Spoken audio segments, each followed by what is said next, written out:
Halo teman-teman, selamat datang di wawancara kali ini. Hari ini kita akan ngobrol seru tentang fisiologi sistem respirasi. Hari ini kita mempunyai dua narasumber, yaitu Lady Novelia Sehertian dan Kamel Stania Kailola. Oke, kita langsung saja dengan narasumber yang pertama, Lady Novelia Sehertian.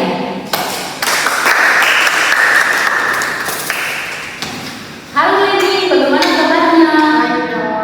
Apakah Anda sudah siap untuk mengikuti wawancara? Pasti siapa? Oke, dengan tidak membuang-buang waktu, kita langsung saja ya Lady ya.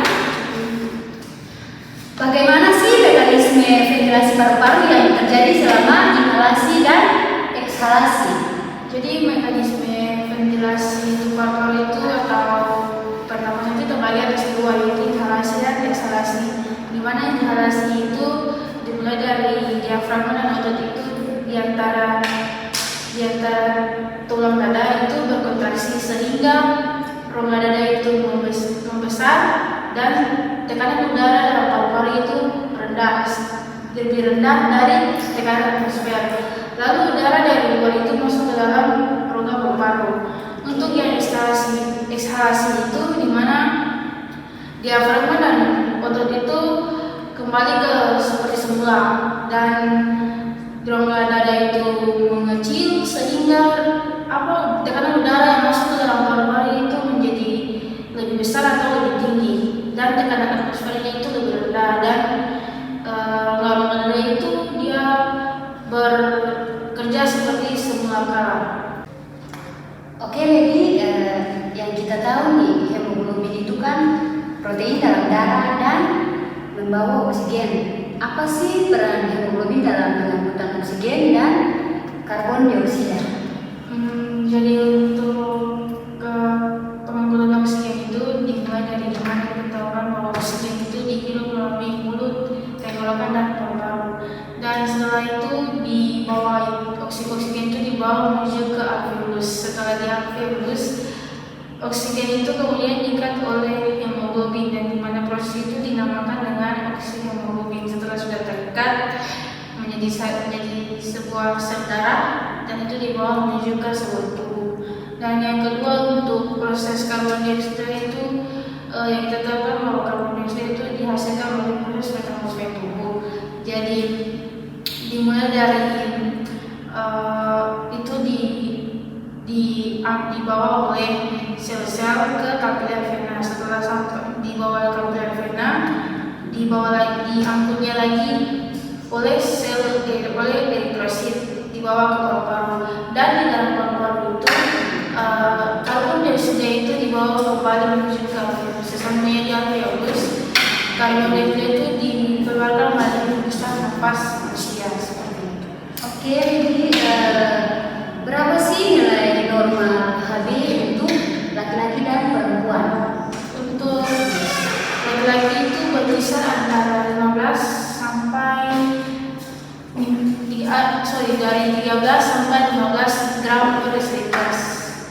Sedangkan untuk perempuan itu sendiri dimulai dari 12 sampai 14 gram per desiliter. Oke Lady. Tadi kan sudah disinggung nih terkait oksigen dan karbon dioksida, yang dimana itu pertukaran gas.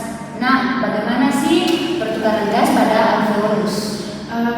Pertukaran gas pada alveolus itu terjadi melalui proses difusi. Dalam proses itu di mana pertukaran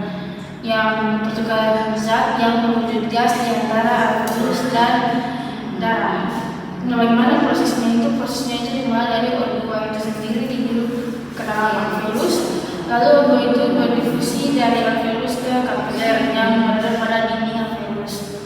Lalu udara itu mengambil O2 dan melepaskan CO2. Lalu selanjutnya CO2 itu berdifusi lagi lalu dibawa lagi kembali ke alveolus.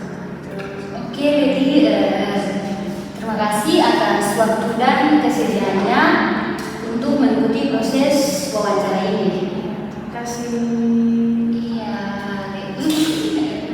Oke, tadi kan kita sudah mengetahui proses kerja sistem respirasi, bagaimana mekanisme mekanisme ventilasi paru-paru dan hemoglobin serta pertukaran gas alveolus.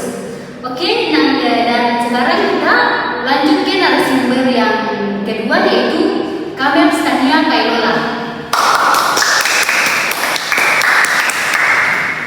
Halo Nia, bagaimana kabarnya hari ini? Baik dong. Oke, bagaimana Anda sudah siap untuk diwawancarai? Ya? Siap dong. Oke, dengan tidak membuang waktu, kita langsung saja ya Nia ya. Bisa Anda jelaskan bagaimana tubuh beradaptasi terhadap lingkungan dengan kadar oksigen rendah?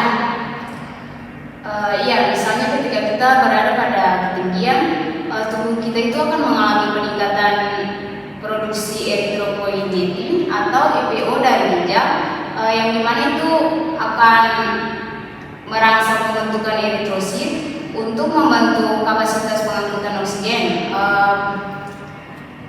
Hemoglobin juga mengalami penyesuaian agar lebih efisien dalam mengikat oksigen. Oke Nia, tadi kan sudah dijelaskan nih, ada yang terkait lingkungan. Nah, pertanyaannya bagaimana sih sistem respirasi pada saat kita melakukan olahraga? Ya, jadi saat olahraga itu tubuh akan mengalami peningkatan kebutuhan energi, sehingga sistem respirasi itu dia akan mengalami adaptasi untuk memenuhi kebutuhan oksigen atau O2 dan mengeluarkan karbon dioksida atau CO2. Terus perubahan yang terjadi yaitu peningkatan laju pernapasan atau yang disebut dengan ventilasi, yang dimana aktivitas fisik itu dia merangsang peningkatan frekuensi pernapasan untuk meningkatkan jumlah oksigen yang masuk dan CO2 yang dikeluarkan. Oke Nia, lanjut dari olahraga nih dan proses-prosesnya. Yang masih saya kepo tuh terkait bagaimana sih merokok itu mempengaruhi fungsi fisiologi sistem respirasi.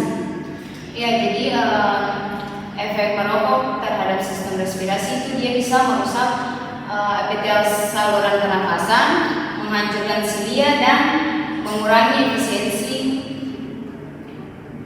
pembersihan mukus. Terus hal ini juga dapat meningkatkan risiko penyakit seperti bronkitis kronis, emfisema, dan kanker paru-paru. Terus gas karbon monoksida dalam asap rokok juga dapat mengurangi kemampuan hemoglobin dalam mengikat oksigen.